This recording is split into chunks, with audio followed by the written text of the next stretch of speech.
Technical analysis और fundamental दोनों देखेंगे डाटामेटिक्स ग्लोबल सर्विस लिमिटेड का। तो सबसे पहले समझेंगे चार्ट पैटर्न की मदद से स्टॉक कैसे काम किया, क्या सिनेरियो बन रहा है। सबसे पहले देखो एक प्रीवियस देखेंगे, ये एक रेसिस्टेंट है, ये एक सपोर्ट है, इसके बीच स्टॉक अप डाउन करते हुए इसका ब्रेकआउट दिया। जो ये सपोर्ट रेसिस्टेंट के बीच की दूरी है लगभग वो टारगेट भी दे दिया। एक सिनेरियो यहाँ। दूसरा सिनेरियो ध्यान से देखेंगे, यहाँ से एक ट्रेन लाइन है जो सपोर्ट का काम कर रही है, ऊपर एक रेसिस्टेंट का काम कर रही है।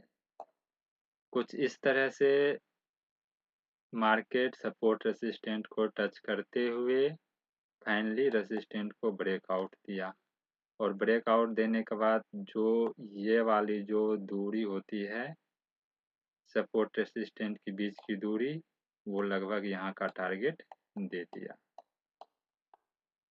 ये दूरी क्यों बात कर रहे हैं, तो गौर से यदि आप चार्ट पैटर्न एनालिसिस किए होंगे तो ये कोई पैटर्न बन रहा है, ये कोई पैटर्न का निर्माण कर रहा है, और ये पैटर्न ब्रेकआउट होने के बाद जो इसके बीच की दूरी होती है लगभग यहाँ उतना ये टारगेट दे दिया है।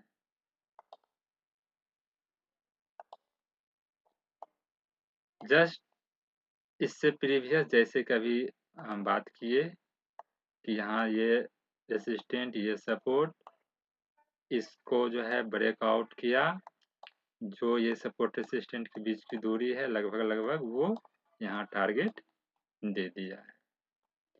तो अब बात करेंगे सबसे पहले चार्ट पैटर्न के हिसाब से इसमें एंट्री का। तो जहाँ तक मेरा अनुभव है, एक्सपीरियंस है, चार्ट पैटर्न के हिसाब से ऑलरेडी स्टॉक ने जो टारगेट देना था, जो प्रॉफिट देना था, वो प्रॉफिट यहाँ पे हो गया, दे दिया। तो चार्ट पैटर्न या फिर कैंडल स्टिक बोले, इन तमाम चीज़ों को देखते हुए अभी फिलहाल तो एंट्री नहीं बन रहा है, चाहे वो स्विंग ट्रेडिंग पर्पस से कहा जाए या शॉर्ट टाइम पर्पस से कहा जाए या कुछ दिनों के एंट्री एग्जिट का प्लान भी किया जाए। तो फिलहाल मेरे हिसाब से, मेरे अनुभव के हिसाब से तो नहीं बन रहा है। तो ये चार्ट पैटर्न के हिसाब से कुछ इस तरह की हुआ। अब रही बात जो इन्वेस्टिंग पर्पस से इस स्टॉक में बने हैं या long term, medium term purpose से, तो वो जैसा कि चर्चा करते हैं कि सबसे पहले इन्वेस्टिंग पर्पस से बहुत से पैरामीटर है, उसमें से एक पैरामीटर जो देखना होता है कि प्रमोटर्स की होल्डिंग कितनी है। तो प्रमोटर्स की होल्डिंग 66.5% है, तो लगभग ये अच्छी खासी प्रमोटर के पास होल्डिंग है। FIIS के पास लगभग 1% का है। DIIS थोड़ा सा है, नहीं के बराबर, बाकी पब्लिक के पास प्रमोटर्स है। और इसके बाद प्रमोटर्स की बात करते हैं डेटर्स डे की, तो डेटर्स डे भी लगभग 64 दिन है, जो ये पार्टी से पैसा लेने में 64 दिन का ये समय लगाती है।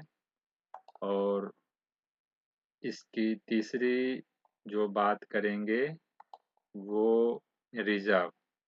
तो रिजर्व की बात करेंगे तो आप देखोगे कि दिन बाय दिन रिजर्व कंपनी अपना बढ़ाते हुए जा रही है। बाकी कर्ज बीच में कम हुआ था, और थोड़ा सा भी कर्ज है तो ये रिजर्व के सामने इतना कर्ज कुछ नहीं है, या फिर कंपनी की जो भी वैल्यूएशन है तो उस हिसाब से ये इतना मैनेज कर लेगा कर्ज। तो लगभग ये भी कहीं ना कहीं एक पॉजिटिव सिग्नल ही है।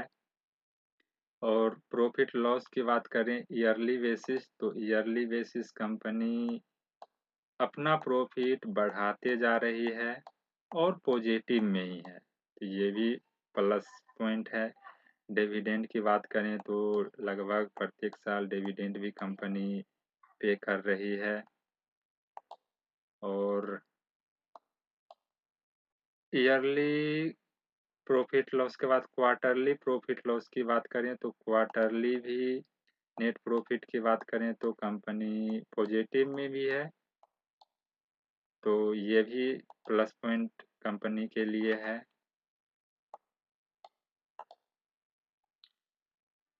बाकी फंडामेंटली भी स्टॉक अच्छी खासी है। अब रही बात कि ये तो मेरे पॉइंट ऑफ व्यू से है, बट आप इसमें इस स्टॉक में क्या हैं?